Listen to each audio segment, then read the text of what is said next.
Hey guys, this is Jason, and today I am reviewing another TV series because there's not a lot of movies streaming anywhere right now that's at least recent. Now I know that certain movies like Air and the Super Mario Brothers movie have just been released in theaters, but I'm taking a break from seeing movies in theaters right now so that I don't have to worry about spending too much money on like food or stuff I would need in the movie theater.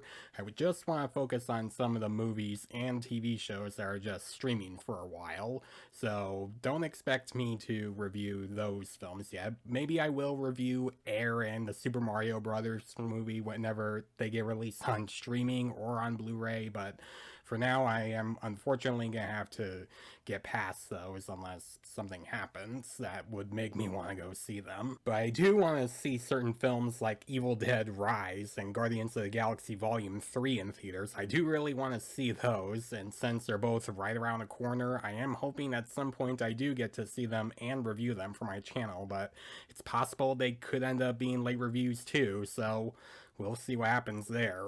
And I am going to review Season 3 of The Mandalorian, so don't worry, I am going to review that after the last episode of that season airs, so stay tuned for that. So instead, I am going to be reviewing the new Netflix series, Beef, starring Stephen Yeun and Ali Wong and created by Lee Sung Jin. And it is about two strangers, played by Stephen Yeun and Ali Wong. One of them is a failing contractor that's trying to get back on his feet, and the other is an entrepreneur who is very hard working at her job and is trying to find some time to relax and be with her family, get themselves on the road rage, which slowly starts to get both of them to do terrible things to each other and starts wreaking havoc that ends up slowly messing up their lives. I wasn't super interested in this show. I mean, I wasn't dreading it. I am a fan of Stephen Yeun as an actor. Haven't seen much of what Ali Wong has done yet. I would have to catch up on the other films that she's been in. But I wasn't like super excited because I'm not like a hardcore fan of these Netflix shows. Now, some are great and some are fantastic, like Stranger Things, Squid Game, Queen's Gambit, Haunting of Hill House, and Midnight Mass. Like, those are really great shows, and I would count Daredevil, but I really can't because it's on Disney Plus now. And I can't count Wednesday because I still haven't seen the show yet. I know a lot of people have been talking about it, like with the memes, but I have yet to watch Wednesday. And there are a lot of great shows on Netflix for sure. It's just that I don't watch them a whole lot because I'm more of a movie guy unless someone starts talking about it on the internet and it gets a lot of praise around the internet and I would have to go and watch it.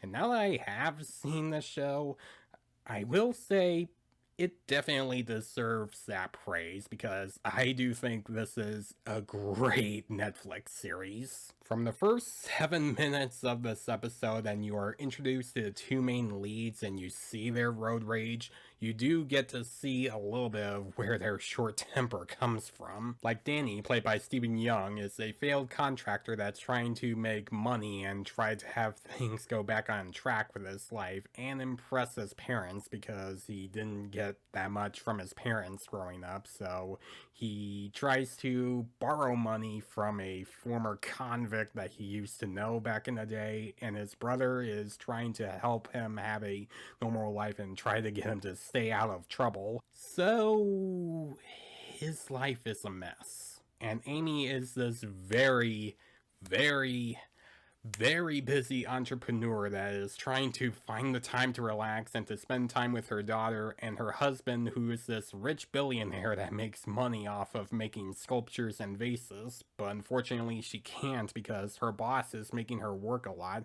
and so much to the point where you can tell when she's making these big smiles she just wants to explode. So you can definitely tell where both of them are coming from, and when they run into each other a few times and start butting heads, you can see them do some pretty terrible things that anyone would possibly make. Like, for instance, write offensive words on someone's red truck with white paint, or do arson at one point. They do so many terrible things to each other to a point where it makes you go, dude, what are you doing? Just leave her alone. Just let it go. Or, Amy, stop that. Just leave him alone. He's not bothering you right now. Just let that be the past.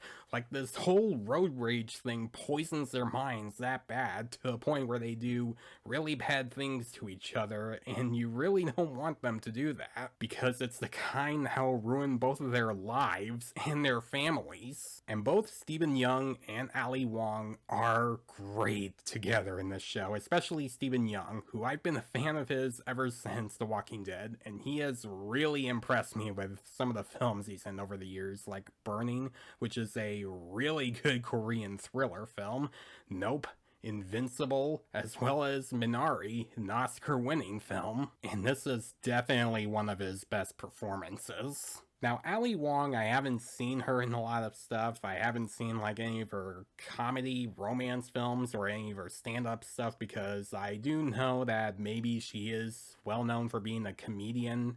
At least that's what I think she's known for.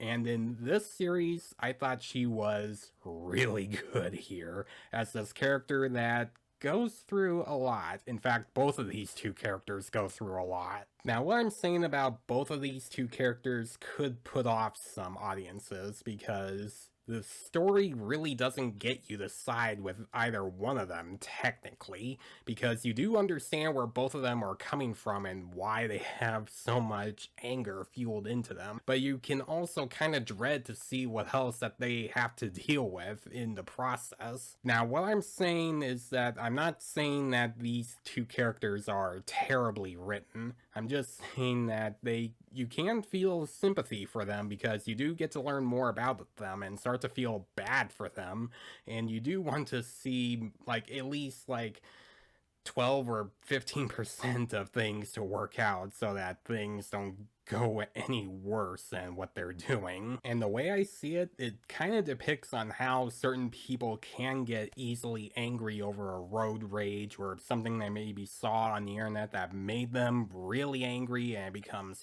hard for them to just let it go, and it can kind of lead them to the dark path if they decide to mess something up for that. And I think this show does a pretty good job at showing a realistic way of how someone would react to a road rage, because let's face it, most of us have had that problem for a long time if you deal with pretty bad traffic every day. I mean, everyone has that issue. You can't look at me and say you haven't dealt with that once. I mean, maybe you did control yourself after that because I'm sure you do not want to do any terrible thing to that person after that, like these two characters do to each other. Now, where the show falters for me is the last episode of the season, and it's kind of a thinker for me. Like, it has kind of a different tone than the rest of the show has, because for me, the 9th episode I thought had a really good ending, and it would have made a great cliffhanger to a possible season 2 if they decide to make more in the future. And in my opinion, I don't think I needed to see more of what happens in the actual last episode of the show, because I like the idea of keeping that as a mystery, seeing how things would fully get resolved. I mean, some might like it, and I'm sure that maybe a lot of people do like what happens in that episode, but for me, I would have liked it if it ended in a bit of a more tragic way than how it showed in the actual episode. Beef really surprised me. I think this is a great TV series, and I think it's one of the best Netflix shows of all time, up there with Squid Game and Queen's Gambit and all the other Netflix shows I just mentioned, because it has really good performances, really good direction, and a story that always has your attention.